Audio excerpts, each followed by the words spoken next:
Hey guys, today I'm reviewing the second half of Legion Season 1. It ended last Wednesday, although I'm recording these on Saturday after watching the finale on Friday. So yeah, whatever. I'm going to talk mostly about the end, so spoiler alert for everyone who hasn't seen it. Big spoiler all over this video, because I'm going to talk about what I thought was amazing about this series, because it has to be said that there are many comic book heroes series all around. I mean, the WB has a lot of series like Flash, like Arrow, Supergirl, and Legends of Tomorrow. I think, I don't know if I'm missing one, maybe. Marvel has Agents of Shield in on network, and on Netflix they have Jessica Jones, Daredevil, Luke Cage, and now Iron Fist, and soon the Defenders. And Fox has Legion. That's the only thing that Fox has so far. They're going to release other series soon, and we don't really know exactly what they will be about. I mean, maybe X-Force, maybe some other team of mutants, New Mutants, or the I forget one of the names of the Runaways, I think it's called, like Young Mutants. I mean, there are a lot of ideas, but nothing like it's set in stone, I think. But Legion was the first thing, and I have to say Legion is the best of them all. I have seen a little bit of all of these series. To be honest, the WB series I think are too young adult for me. I mean, I'm not saying they're bad, I'm just saying they're not my taste, to be honest. And the MCU series, the bad thing about them is that they have been declining in quality because they have repeated the formula too much. They are tired at this point, and they need to be renewed. Sorry. I think they did. I mean, I know, I get why they chose the characters that they chose, but I think Iron Fist, I mean, and whitewashing Iron Fist, and the fact that Luke Cage was so damn boring, really took a hit to the MCU series.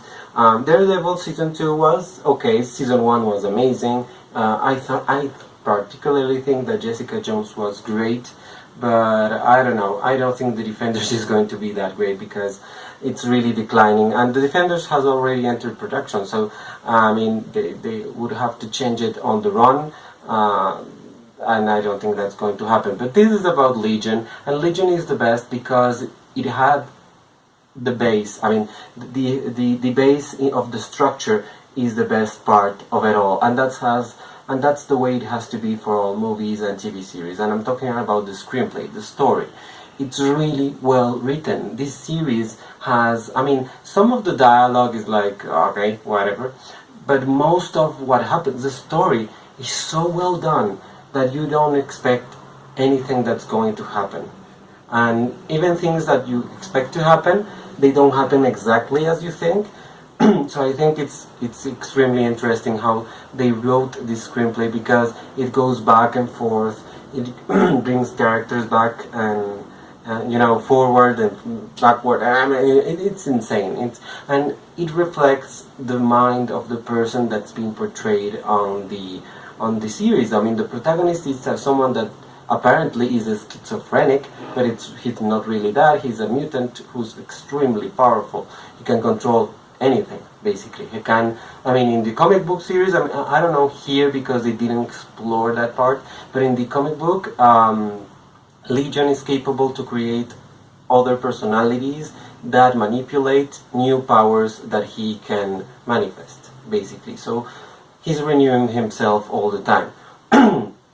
So that's really interesting. I mean, and here they really explore the fact that he doesn't know if reality is real. He doesn't know if everything he has lived has been like that. And the most, I mean, and we learn finally that is the Shadow King, who's a great villain, who has been erasing his memories in order for him not to realize that the Shadow King has been there all along. I mean, all along from his birth. I mean, almost. It's that insane. And in episode 7, the best part, I have to say, was to see the wheelchair, like a glimpse of the Professor X wheelchair. That was insane, and many people are there are rumors, I mean, that maybe one of the two Professor X's we know are going to be in season 2. That means Patrick Stewart or James McAvoy. To be honest, I would love it to be Patrick Stewart, because I mean he's familiar with TV, he's familiar with movies, he's all around, he knows the character, he's he's an amazing actor, but he said after Logan that he has quit doing Professor X, so maybe he won't be here for Legion. But James McAvoy, I think he's too cinema, to be honest. I mean, some people are too TV, he's too cinema, to be honest. And I don't see him doing, a weekly TV series. I mean, maybe in streaming, but not in like cable. So because I mean, Legion is on FX. So I mean, maybe James McAvoy would love to do that. I mean, and it will only be like for one episode or two. I mean, I don't expect like Professor X to be this huge presence in the series. That would be wrong, and it would be putting it in the road towards some other thing that we don't want to go. I mean, this is really renewing all the X-Men stories, to be honest, and again, the story is the base, and it's so well built because it's different, because it's not like all the other like procedural comic book series, to be honest. Like, he saves someone, he has a conflict, he doesn't save anyone, he kills people. Legion kills people in the most awful way, and so does the Shadow King, so that's why they're equals at some weird point. And the love interest of Legion, Sid, she's not really the best person in the world. I mean, and she's selfless at the same time, because in the last episode she was like, I don't care if you save me, I don't care if you save anyone, you have to save yourself. And that's amazing for a love interest to say, because that's what love interest should be saying. Not save me, but like, save yourself. You're like really in a bad place. Please treat yourself first, and then we can talk about the rest of the world. And that's amazing. I think she was really well built, and the fact that the Shadow King told her like, yes, I have been inside you too, and I'm going to be inside every one of you, because I don't give a crap, basically. And I think that the Shadow King is of course going to be, not next season, but further ahead, if the series continues, I think they will bring him back, because the Shadow King has not given up on David. I think he knows that David is extremely powerful, and he won't let that go. I mean, that will be like very stupid. But at the end of the episode, if you watch it, it's a post-credit scene in TV. That's insane. Mid-credit scene, to be honest. Like, this ball floats in front of David, like a camera ball that floats, I don't know, and it absorbs him. And we don't know who that is. I mean, I don't know any villain from the X-Men universe that does that, so that's amazing. If it was Mr. Sinister, it would be amazing, but I don't know. I don't think it is. So they have such a huge universe to explore, and I'm sad. The only thing that makes me sad about this series is that apparently not many people are watching it, not many people watched it as it was being, released. And I hope people watching in streaming on syndicate. If they repeat the series, and of course they will. At least here in Latin America, they repeat everything. So whatever. I hope people actually see it, because it's a really well done series. You have to watch it in order, of course, because that's the way it's intended to be watched. But it's amazing how the characters actually grow, the characters actually change. The revelation of the guy, I don't know his name, but the guy that was burned in the second episode, I think. We thought he was dead, and he comes back, and he has a husband and a son. That's amazing.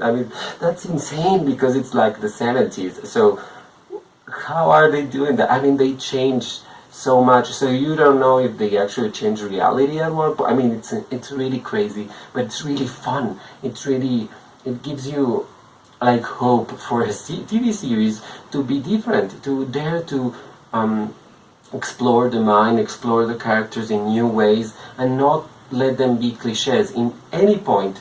there's no point in which Sydney is a cliche or David is a cliche or all of the other characters are cliche. And actually, speaking of performances, Dan Stevens and Aubrey Plaza and Rachel Keller actually are amazing in the roles. Even, I mean, Jean Smart is actually amazing too, and she has a smaller role.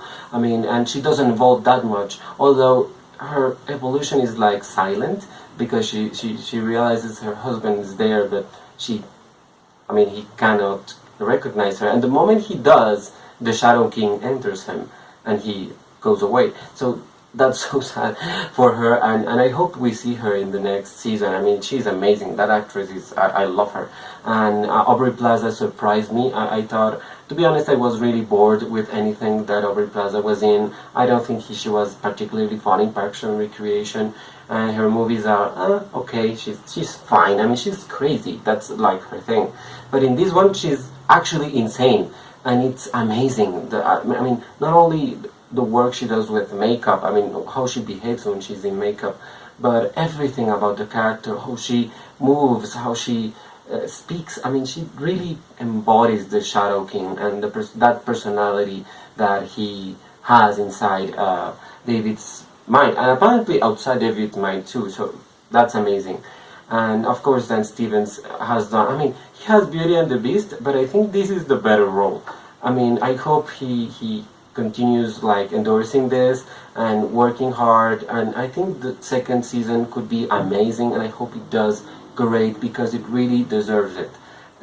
Legion really deserves to be an award-winning series, and to have like 10 seasons, to be honest. I mean, Fox is really doing a great job. I mean, Deadpool was amazing. I haven't seen Logan yet, but people say it's really, really great. It changes a lot of things for comic books, movies, and Legion is also great. So I think Fox is the one to watch right now. I mean, Marvel is in a safe place, let's say. They're not innovating that much.